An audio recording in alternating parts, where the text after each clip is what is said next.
pictures real quick because this is how quickly we forget. Um, a lot of the kids younger than us are being taught that giants weren't real, giants were in the Bible as a metaphor, that giants never existed, and that it's more than just a fantasy. And they're not telling us the truth now, are they? So check this out. And this wasn't that long ago, guys. So it's pretty amazing what you learn when you really try to start learning. Check this guy out. This is on Google. It says tallest man in the world. Let's take a look at him. Look at this. Let's see if y'all can see that. Hold on. Let me get smaller. Let me make him bigger. Look at this dude. This was what the. Let's see if it says the year he was alive. Here, let's put him next to a smaller person and click on a view file. Look at this. That is remarkable, isn't it? What year was that? Let's see here.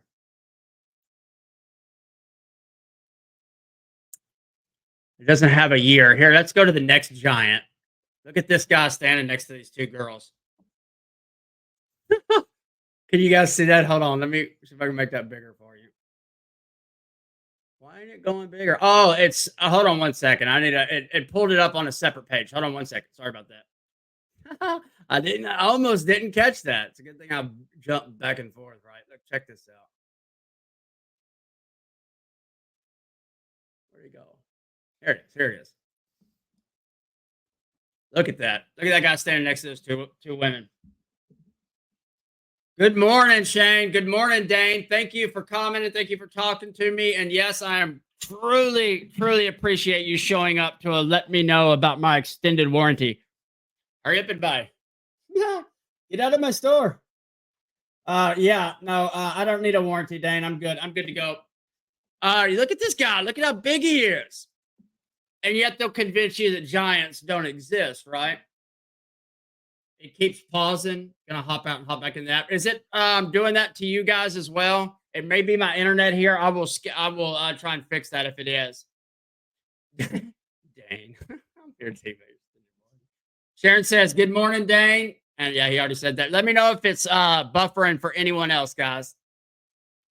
All right, I'm gonna go back and show y'all that other picture because it didn't show you right a minute ago. So hold on one second. I thought it pulled it up. It ended up pulling up another link instead. Here you go. Look at this guy next to this short guy. Look at that. Wow. What is he, about 8, 10, 12 foot? I wonder if it says on there.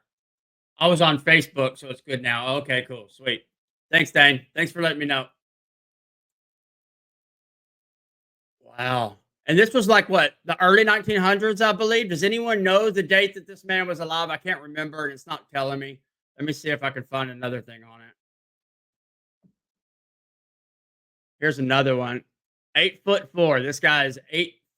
Hold on. God, I would look like a midget next to this guy. I wouldn't mind 5'7". I mean, come on. I would definitely look like a grasshopper, like the Bible describes, right? Check this out. Where'd it go? Why does it keep doing this? Look at him standing next to the bridge. Wow. And they didn't live long because of their bones and growing and things like that, right? Do you know more about that, Dane? And we're going to get more into that with Dane. It's going to be fun when Dane comes on. Make sure you subscribe because me and Dane are actually going to go into these topics a lot deeper than I normally do. And again, I will be coming at it from a Christian perspective. And he's going to be more of the science, the education. He understands more of it in a different way than I do. And he's helped me learn a lot so far. So yeah, it'll be interesting for you guys to come watch a Christian talk about these things with someone who's coming at it from a different perspective. So, and that's what we should be doing, guys, especially as Christians. We should be opening up and talking with people. How else are we going to show people the love of God? How else are we going to show what God has done for us and how he transformed us if we're not willing to cross that line and talk with people that we disagree with, talk with people that might even think we're crazy. If we can't do that, how are we doing what Jesus told us to do? Just something to think about. Giantism. Yeah, that's what it's called. Giantism. That's remarkable, isn't it? And I'll pull up some websites in a minute, but I want to hop over to this video. Again, this is End Times Productions. The link is in the description with Timothy Alberino. And I'm going to do as I do every day. We'll play a little bit, pause, and talk about it. If you comment or question, I will throw it up on the screen so people can see it, and you can, and I will respond to you. Yeah, I don't think it has. Does anyone actually have it living today? I'll tell you what. I will pull that up now that I'm thinking about it. Hold on. As this video is playing and we're talking, I will try and pull that up and see if there's anyone and how the tall who is the tallest person still alive, because these people I showed you are not alive anymore. I hope you guys can hear me. Oh yeah, that's good. Good. I need to get another screen set up. Hold on one second. Let's do this. Let's go with this one. Which one would work better? Probably that one. All right. I'm still learning this streaming service, guys. I switched over from Rumble not long ago. Now I'm not a producer, but I can't wait till Dane's nephew probably helps us and makes our shows much better for you guys. Where'd it go? All right, let's do this. Again, End Times Productions with Timothy Alberino on YouTube. The description is in the link. Make sure you go follow them, guys, if you enjoy what we are doing here. You will definitely enjoy what these guys are doing. All throughout the late 1800s and the early 1900s, newspapers across America ran story after story of an astonishing phenomenon, the discovery of giant human skeletons. Sorry, guys, that's right, Dane. Andre the Giant. I actually met him in Beaumont, Texas, when he came to wrestle with who was it? Hulk Hogan and the Ultimate Warrior. That's who it was. It was me, my dad, and I think my brothers. We got to shake hands with that man. Yeah, he was massive. I remember him. Thanks for reminding me, Dang. Good memories. All right, let's do this. Skeletons. From California to Ohio, people claim to have unearthed enormous bones, often measuring upwards of 7 to 9 feet in length. These skeletons didn't just appear in rural fields or hidden caves. They were found in places steeped in myth, mystery, and ancient history, sparking curiosity and speculation across the nation. One of the most famous accounts came from the Grand Canyon, a place already shrouded in mystery and Native American lore. In 1909, the Arizona Gazette reported that an explorer named G.E. Kincaid, supposedly under the Smithsonian Institution's sponsorship, had found a hidden cave system containing not only giant bones, but also relics that bore a striking resemblance to ancient Egyptian artifacts. The article described underground passages filled with statues, mummies, and hieroglyphic engravings, bizarre for a desert landscape thousands of miles from Egypt. Kincaid's account noted that the structures within the cave bore the names and likenesses of Egyptian gods, suggesting that these caverns were more than just burial sites. They were temples, possibly belonging to a civilization lost to time. The Kincaid discovery became an instant legend, though it quickly vanished from headlines, raising suspicions of a cover-up. Many believe that these findings were suppressed, as they posed uncomfortable questions about America's ancient past, and possibly conflicted with dominant archaeological narratives. For those who believe this story, this cover-up wasn't merely academic. It was intentional, meant to conceal a lost history. Beyond the Grand Canyon, giant bones were reported worldwide, further fueling the theory that these giants were part of an ancient, sophisticated culture. Possibly the Mound Builders, an enigmatic civilization that left earthen structures across the Midwest. Though skeptics were quick to dismiss the findings as either misinterpretations or hoaxes, the accounts continued to surface, each adding to the growing legend of America's giants. Some theorize that these artifacts and bones belonged to a lost race of giants whose existence was erased from mainstream historical records for reasons still unknown. The more these stories appeared, the more they began to weave a larger narrative. Were these giants remnants of the Nephilim, the fallen ones mentioned in Genesis 6:4, described as beings of enormous size and strength? This biblical connection provided a spiritual dimension to the mystery, as people questioned whether these giants were the offspring of the sons of God. If so, why had they resurfaced in America, and why was their existence seemingly obscured? To answer this question, I sat down with author and filmmaker Timothy Alberino in order to find out what's really going on. We should be careful with some of the accounts that come out of the newspapers at the turn of the century, late 1800s, early 1900s. There was a lot of embellishment. There was a lot of hyperbole in the papers. The periodicals were in competition, and so they would often publish sensational stories to try and captivate the audience. So it was not uncommon to have. That doesn't sound like much different that they do today, does it, Dane? Publish sensational stories just so they can get a headline and some clickbait is what we call it today. Back then, it would have been a sensational story that progressed into propaganda, and now it's clickbait, but it's all the same style of propaganda.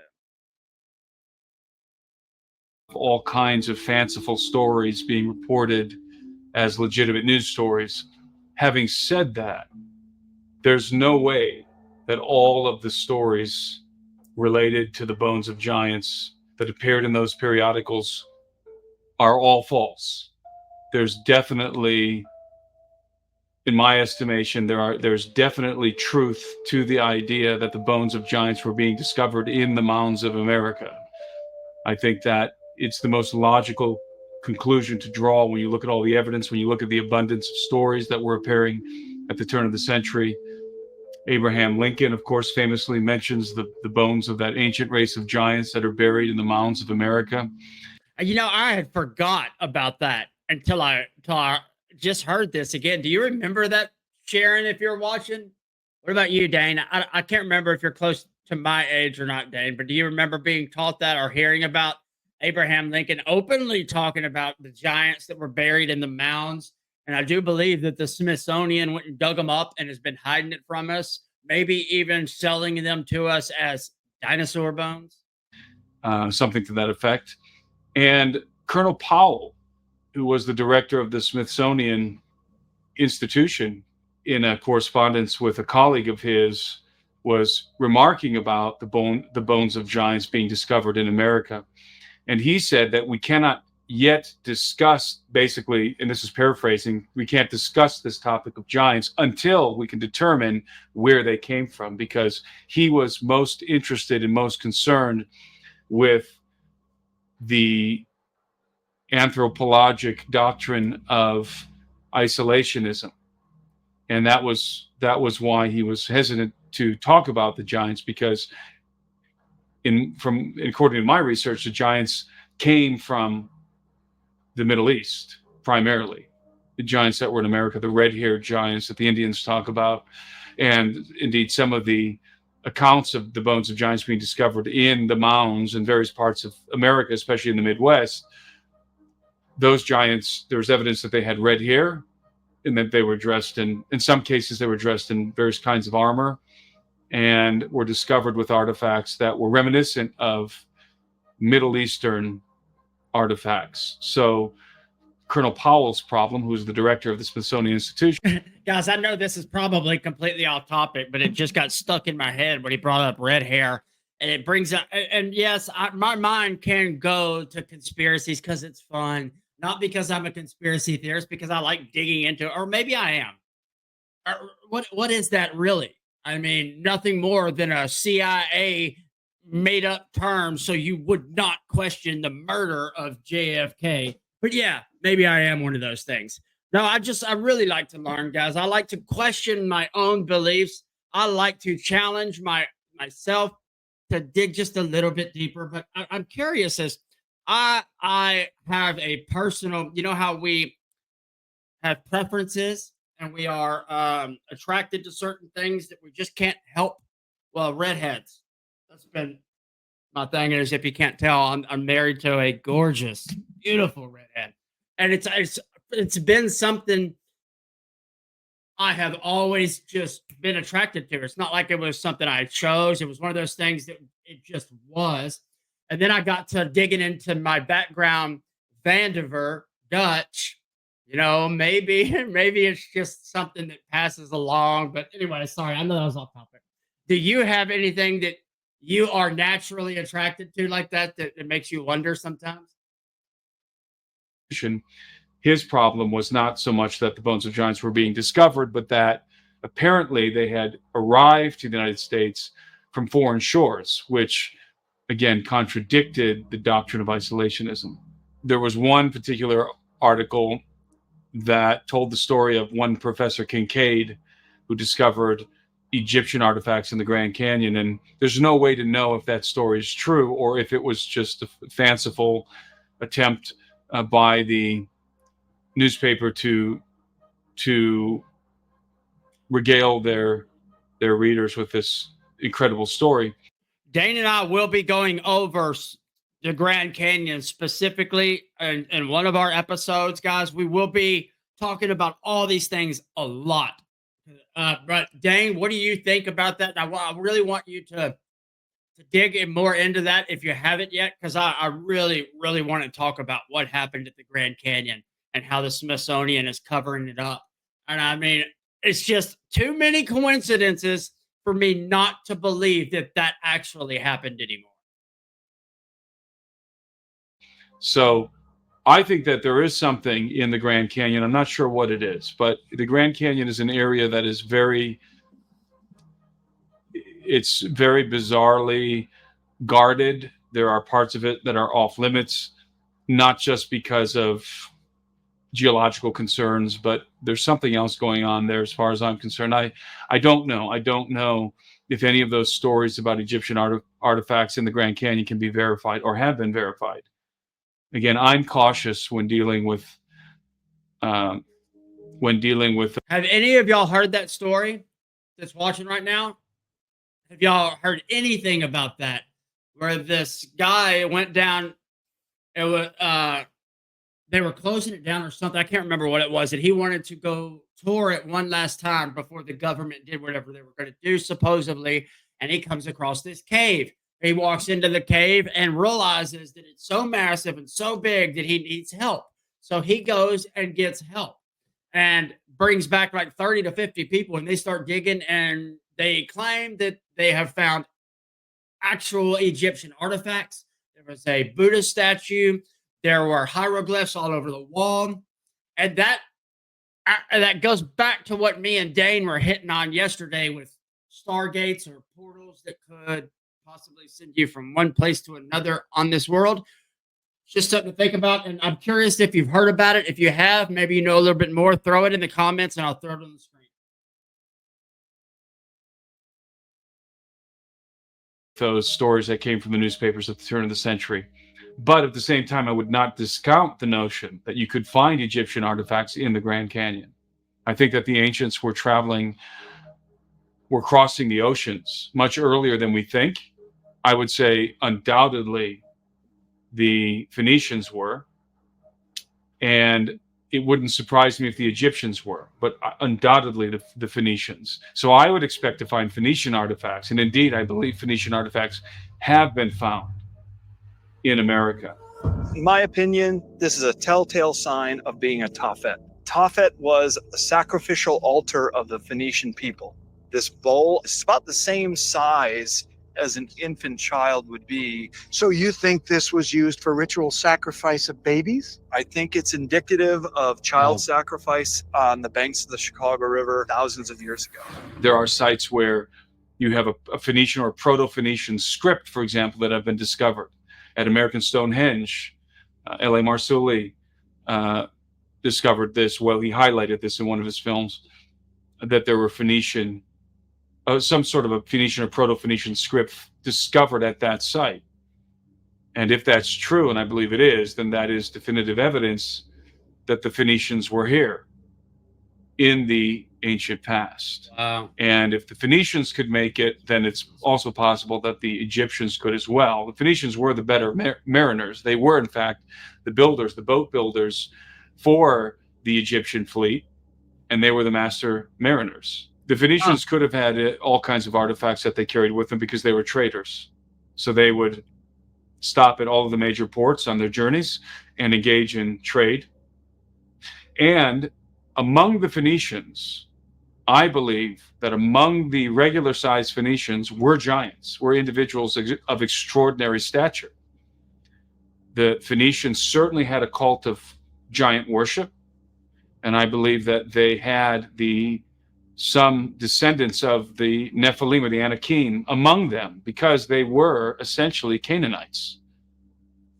And indeed, the Greeks All called goes the back to Canaanites the Bible. Phoenician. That's where we get the term.